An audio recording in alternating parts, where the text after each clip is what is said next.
What if the single most recommended exercise for people over 60, the one activity that has been praised for decades by doctors, family, and friends as the ultimate key to a healthy long life, is actually a carefully disguised trap? It's a comfortable, familiar trap that makes you feel like you're doing the right thing for your body, while silently, day by day, leaving you dangerously unprepared for the one event that can instantly shatter your independence, which is a fall. We are constantly told that a daily walk is the absolute gold standard for senior health, but here's the shocking truth that the wellness industry almost never discusses. For the very specific physical challenges that arrive with aging, walking is not just insufficient, it is profoundly incomplete. I'm genuinely curious, and I'd love to hear from you on this. Is walking your main, or maybe even your only form of exercise? Please take a moment to share your routine in the comments below, because what we're about to discuss will likely change the way you see that daily activity forever. Today, we are not just going to challenge this deeply ingrained myth, we are going to systematically dismantle it, piece by piece. I will reveal 5 simple, yet incredibly powerful surgeon-approved exercises that are scientifically proven to be vastly superior to walking for building real-world, functional strength, for dramatically improving your balance, and for fortifying your entire body against the relentless forces of age-related decline. Now, let's expose why walking alone is a flawed strategy. It's not that walking is bad, it's that it's one-dimensional. Imagine your body is designed to move in 3 dimensions, forward and backward, side to side, and rotationally. Walking primarily operates in only one of those dimensions, the forward motion, known as the sagittal plane. This leaves the other 2 dimensions, the frontal plane for side-to-side stability and the transverse plane for rotational strength, almost completely neglected. Life, however, happens in all 3 dimensions. You stumble sideways on an uneven curb. You twist to get groceries out of the car. You bend down to play with a grandchild. These are the moments that walking simply does not prepare you for. It fails because it does almost nothing to build 3 non-negotiable pillars of senior health. First, explosive muscular power, the kind you need to quickly push yourself up from a chair or catch yourself before you fall. Second, lateral and rotational stability, the strength in your hips and core that acts like an internal gyroscope. And third, significant bone density, as walking is a low-impact activity that doesn't provide enough mechanical load to signal your bones to stay thick and strong. After 60, we are in a constant uphill battle against sarcopenia, age-related muscle loss, and osteoporosis, the thinning of our bones. Maintenance isn't good enough. We need to be actively building. So how do we fill in these dangerous gaps left by walking? It starts with our very first exercise, a movement so foundational that you already do it countless times a day without thinking. But by performing it with intention and perfect form, you transform a mundane action into one of the most powerful anti-aging and strength-building movements on the planet. This brings us to exercise number 1, the sit-to-stand. It sounds almost laughably simple, but according to orthopedic surgeons and physical therapists, the inability to rise from a chair without using your hands is one of the most accurate predictors of future dependency. This single movement is the antidote, as it targets the largest and most powerful muscles in your body, your quadriceps, your hamstrings, and most importantly, your glutes, the powerhouse of all human movement. Walking uses these muscles, but it doesn't truly challenge them to grow stronger. Here is how you perform it for maximum benefit. Find a sturdy, stable chair that is not too low. Sit right on the edge with your feet planted firmly on the floor about shoulder-width apart, with your toes pointing slightly outwards. Now, cross your arms over your chest. This is a non-negotiable step as it prevents you from cheating by pushing off with your hands. Keeping your back straight, lean your upper body slightly forward. Engage your core muscles by pulling your belly button towards your spine. And then drive your force through your heels, not your toes, to stand up to a full, tall position. At the very top, consciously squeeze your glutes for a second. This ensures full muscle activation. Then, the most important part of the exercise, you must reverse the motion with extreme control, slowly lowering yourself back down as if you're about to sit on a delicate object, taking at least 3 to 4 seconds to descend, until you just barely touch the chair. and then immediately power back up. A common mistake is to simply flop back down into the chair, which negates half the benefit, as the slow, controlled lowering phase is what builds the most strength and stability. Aim for 10 to 15 repetitions. If this is too difficult at first, it's perfectly acceptable to start with a higher chair or place a firm cushion on your current chair to reduce the range of motion. Once you can do 15 reps with perfect form, you can progress by holding a small weight, like a bottle of water or a book, against your chest. Every time you do this, you are directly training for real life, getting out of a low car, standing up from the dinner table, getting off the toilet with ease. This is true functional power, the kind that walking can never hope to build. But, as we've established, pure forward power is only 1/3 of the battle. What happens when you unexpectedly lose your balance to the side? This is where we must strengthen the muscles that walk-in completely forgets and awaken a part of your body that acts as your primary anti-fall defense system. Before we get to the specific movement, I want you to picture your body's balance system like a mighty oak tree. The strength to stand tall and reach for the sky comes from a thick, powerful trunk, which is your core and leg power from the sit-to-stand exercise. But the ability to withstand a powerful gust of wind from the side comes from the deep, wide-spreading roots which anchor you to the ground. We have just worked on your trunk. Now we must build your roots with our second exercise, the lateral leg raise. This movement specifically targets your hip abductor muscles, most notably the gluteus medius. This muscle, located on the upper outside part of your hip, is the silent, unsung hero of human stability. Every single time you take a step, this muscle fires to keep your pelvis level and your center of gravity stable. When it becomes weak, a condition that is extremely common in people who only walk for exercise, your body develops an unsteady, waddling gait, which is a major biomechanical red flag for an increased risk of falling. Here's how to perform the lateral leg raise safely and with maximum effectiveness. Stand next to a sturdy wall or a kitchen countertop, placing one hand on it for light balance support, not to lean on. Stand up as tall as possible, like a string is pulling the crown of your head to the ceiling. Then pull your belly button in towards your spine to engage your core, keeping your entire body in a straight, rigid line. Now, without hiking your hip up or leaning your torso to the side, slowly and deliberately lift your outside leg straight out to the side. The movement should be small, controlled, and initiated from your hip, not by swinging your leg. Only lift your leg as high as you can while keeping your torso perfectly upright, which might only be a few inches, and that's perfectly fine. You should feel the muscle on the outside of your hip engage and burn slightly.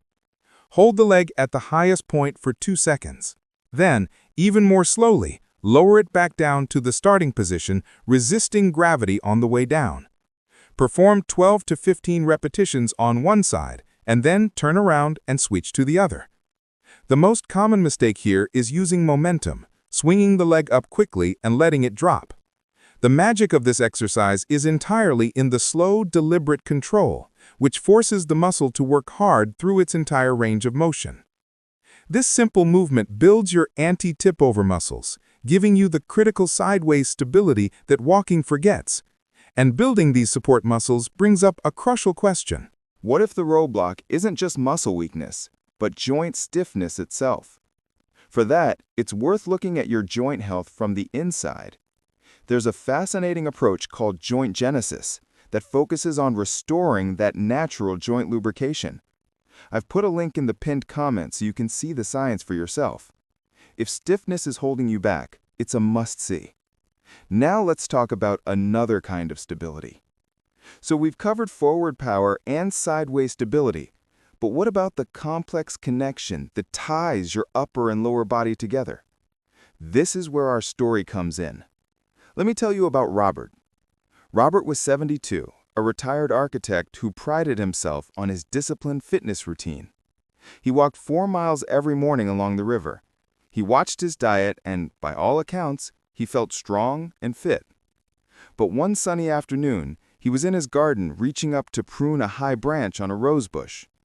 His feet were firmly planted, But as his arms extended upwards and he twisted slightly, a sudden, terrifying wave of dizziness and instability washed over him.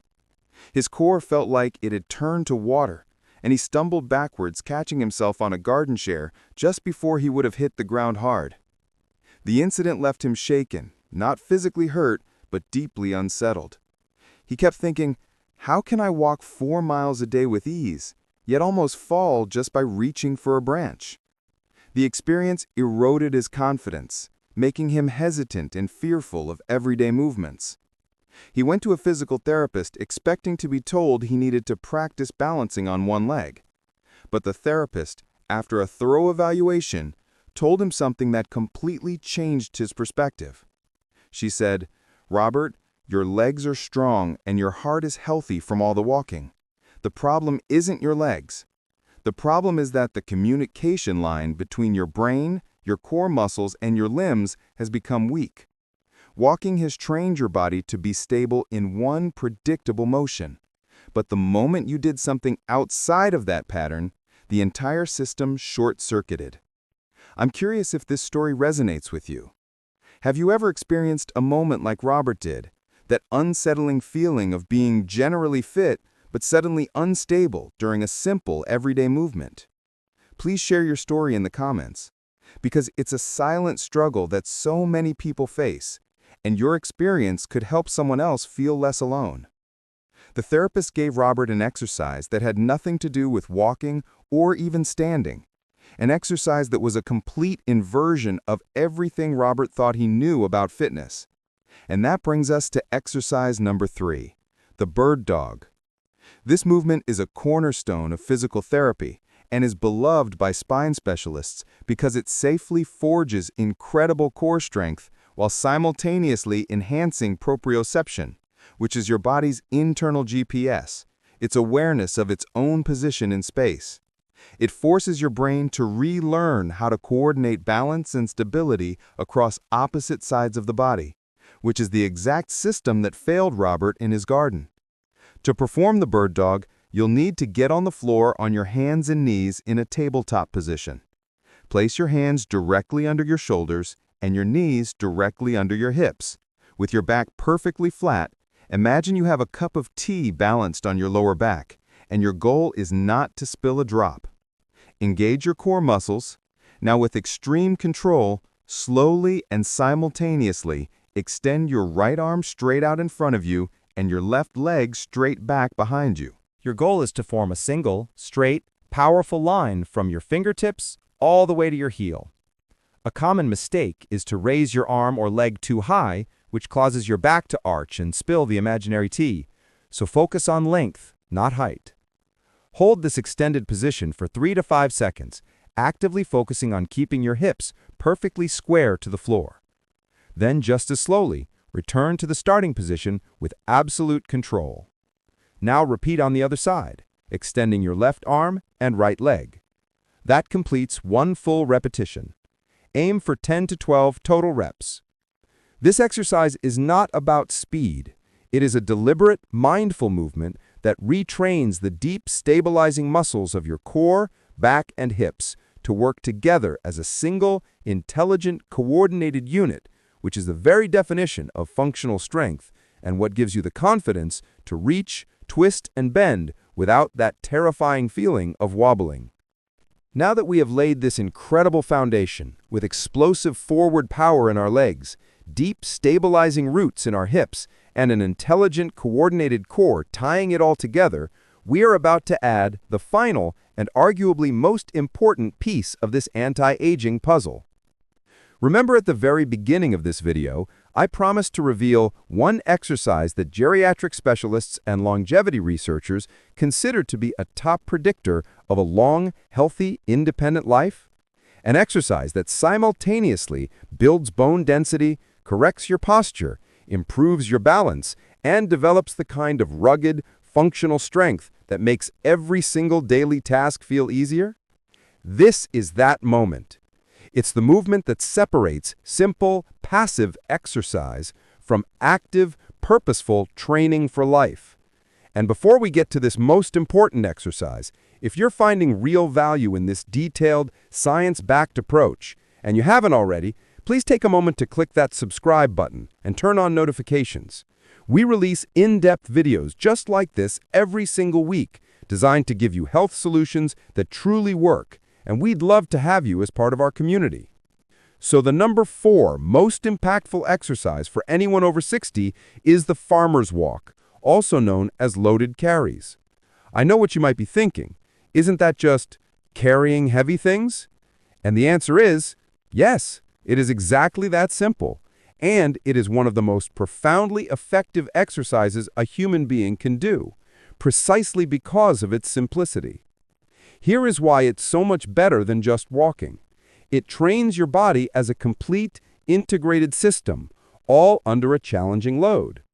When you walk, your body is only supporting its own weight, a task to which it has become extremely efficient and accustomed. But when you perform a farmer's walk, you are carrying external weight, and this simple act of adding a load forces hundreds of muscles to wake up and work in powerful concert.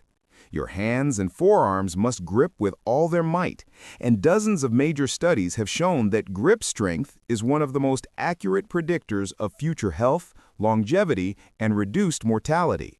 Your upper back and shoulder muscles must fire constantly to keep your shoulder blades pulled back and down, actively correcting a slumped posture in real time.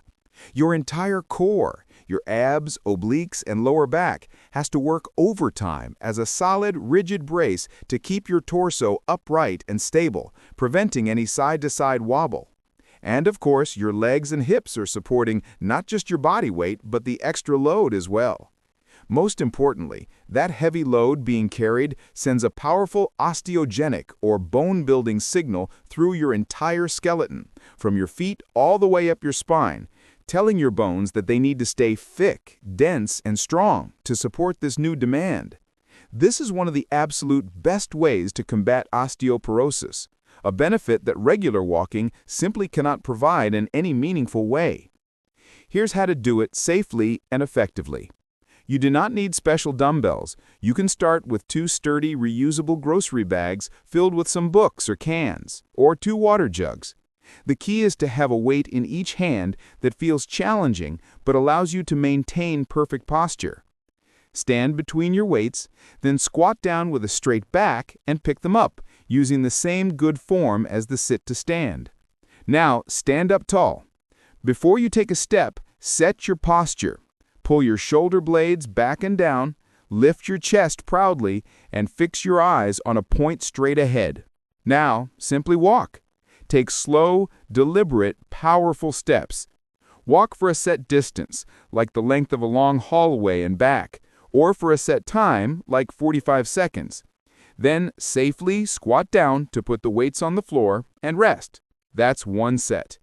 Aim for 3 to 4 powerful sets. This single exercise simulates the real work of life: carrying groceries, moving a bag of soil in the garden, carrying luggage through an airport. It makes you robust, resilient, and fundamentally harder to break. We have just one exercise left.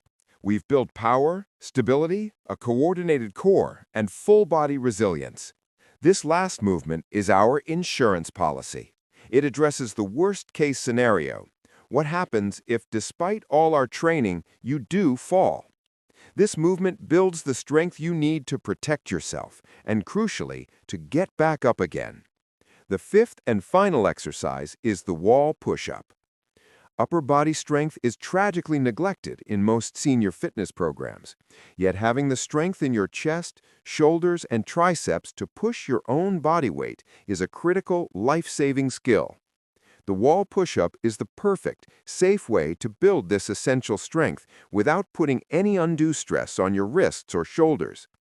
Stand facing a clear, solid wall about arm's length away. Place your palms flat on the wall, slightly wider than your shoulders, at about chest height.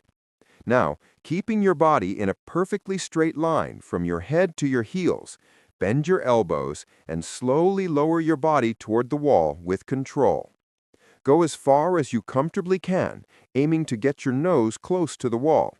Then, Powerfully press back by straightening your arms, pushing your body away from the wall until you are back at the starting position. That's 1 repetition. Aim for 10 to 15 reps. To make it harder, simply step your feet further back from the wall. This simple movement is your safety net, ensuring that you have the strength and confidence to remain independent, even if the unexpected happens. So now let's circle back and answer the question we asked at the very beginning of this journey. Is walking a trap? No, but relying on it alone as your sole source of fitness most certainly is. We have systematically uncovered the 5 critical elements of fitness that walking leaves dangerously behind: the forward power of the sit-to-stand, the sideways stability of the lateral leg raise, the integrated core strength of the bird dog, the real-world resilience of the farmer's walk, and the upper body endurance of the wall push-up. Walking is the baseline. It keeps the engine idling. But these 5 exercises are the complete system tune-up. They are what strengthen the chassis, upgrade the suspension, and reinforce the entire structure, making you not just a vehicle that can move forward, but one that can handle any terrain, any unexpected turn, with unwavering confidence and strength. You do not need to stop walking. You should keep walking. But now you must add these movements to your routine. By dedicating just 15 to 20 minutes 3 times a week to these 5 powerful exercises, you are giving your body everything that walking cannot. You are actively building a more resilient, more stable, and more capable version of yourself. You are turning back the clock on muscle loss and building a body that is truly ready for anything. Of these 5 powerful exercises, which one are you most excited to add to your routine first? Please drop your answer in the comments below. And now that you know the exact movements to rebuild your body's foundation, are you feeding it the right fuel to support that new growth? Because the most effective exercises in the world can't work if your muscles aren't getting the specific building blocks they need. In a future video, we will explore the 3 surprising nutrients, and they're not what you think, that studies show are even more critical than protein for rebuilding muscle after the age of 60. You won't want to miss it.